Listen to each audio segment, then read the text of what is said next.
Although at that time, hindi ko naman po alam na ganun yung sinasabi nila, no? Yet you're using the certifications to justify an expense of your office? Parang Your mali Honor- po ata yan, di ba? You just testified now na hindi mo nga alam anong connection nito whatsoever, yet you used these certifications issued by them to justify an expense with COA. Who is responsible for the confidential funds? Your Honor, the Secretary and the SDO are the only ones Well, then that are privy. You know, Mr. Poa, who directed you to secure the certifications? Mr. Poa, you are recognized. Thank you, Mr. Chair. Sir, no one directed me. No one I was directed the you. one who coordinated. So initiative mo lang na mag-secure ako ng certifications kasi may kailangan akong justify na expense. Tama po ba? Opo, but yes, sir, but not necessarily for YLS, because if I may be very candid and honest, hindi naman po ako familiar sa YLS to begin So with. why did you ask Mempin to secure the certifications? Your Honor, because we needed to secure not certifications but evidence of success for any purchase of information gathered or rewards given in exchange for information. Okay, now what information was purchased in the conduct of the YLS by the AFP? Your Tell Honor, me. I honestly wouldn't know exactly. So why would you ask for certification like that? I asked Yusek Mempin, being our former security consultant and the Yes. one that has coordination with AFP, to see if due to the information given by Deped, they were able to have targeted programs wherein we can respond to the AOM and show that there was in fact success in Now you just heard Yusek Mempin say that his only participation was in securing the certification. Yes, Your Honor. Now, why would you ask him for certifications? Ang sabi mo nga, that this is the impact of the rewards that you've been giving. This is the impact of the information that you have been rewarding.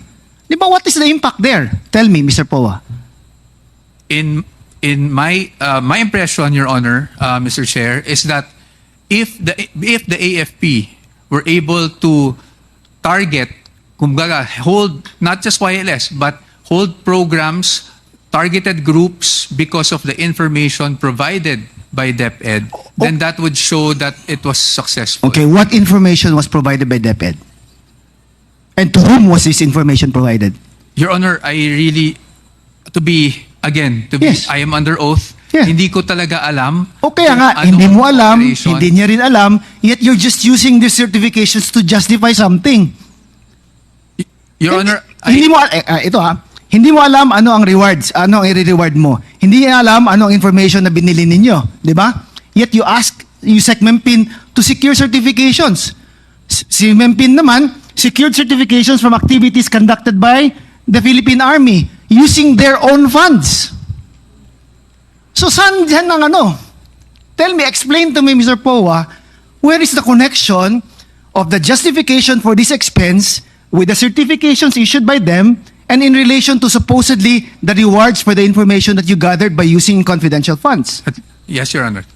Mr. Chair, under my theory, Your Honor, if we were able, because may mga anti-insurgency, yun yung nakita ko sa accomplishment report, no? Anti-insurgency campaigns. Hindi po ba?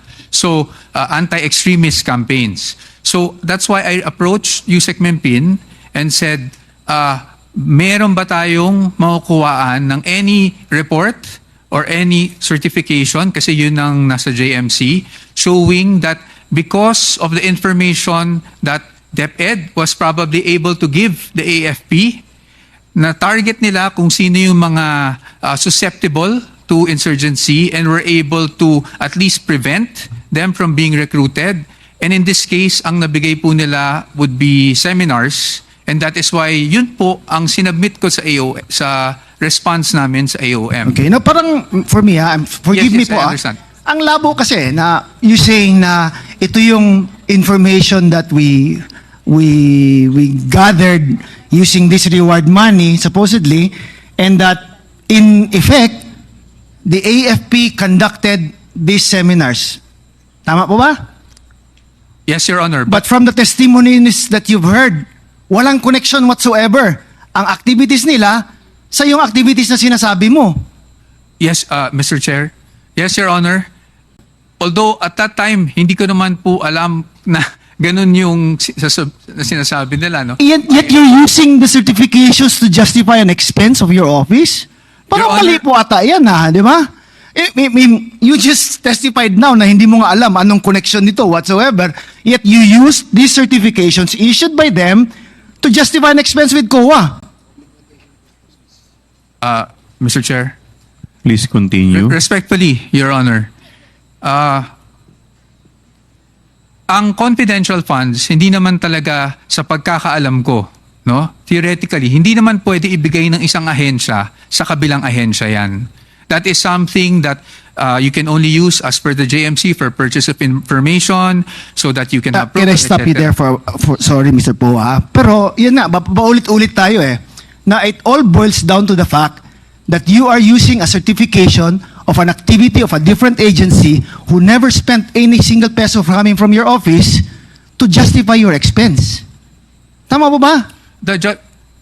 Mr. Chair, again, respectfully, the justification is not that they spent the money of Deped. The justification that, under my You impression- attached it to justify your expenses nga, di ba? Yes, so, Your- so tell me where's the connection there?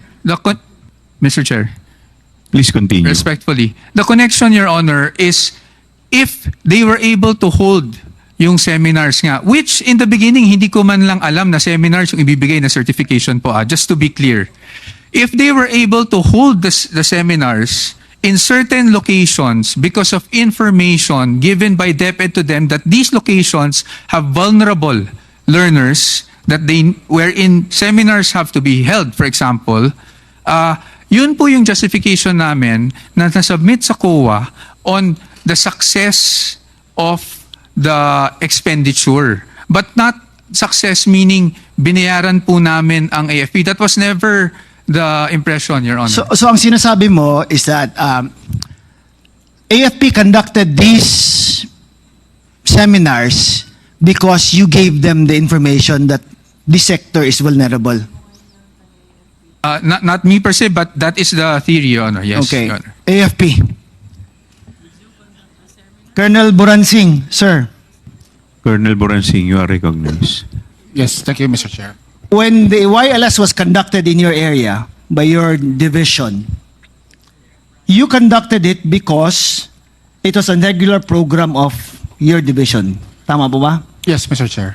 Yes. Now, how about you, Colonel Panopio?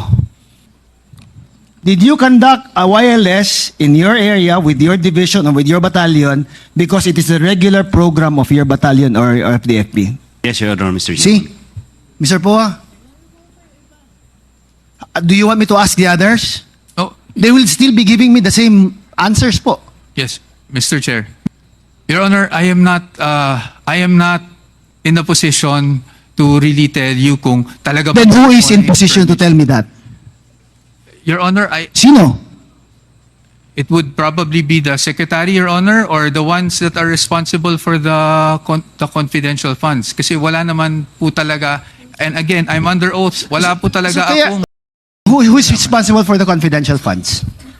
Your Honor, the Secretary and the SDO are the only ones Well, then that are privy. you know, if only Opo. they would have been here to answer these questions para mas maklaro po. Kasi right now, everyone is really confused, no? Una, why will you be using a certification for an activity of another unit? Tama ba?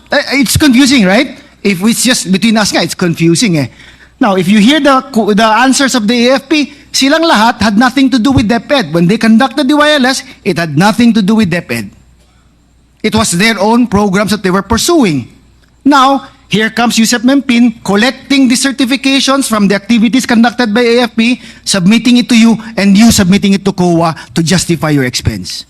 Yes, Your Honor. That is... It's wrong, di ba? Yes, but From no matter how you look at it, it's so wrong.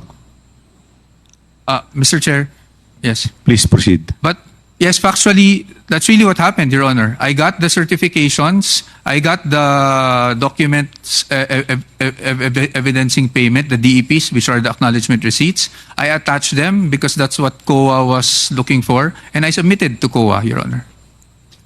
Kaya nga.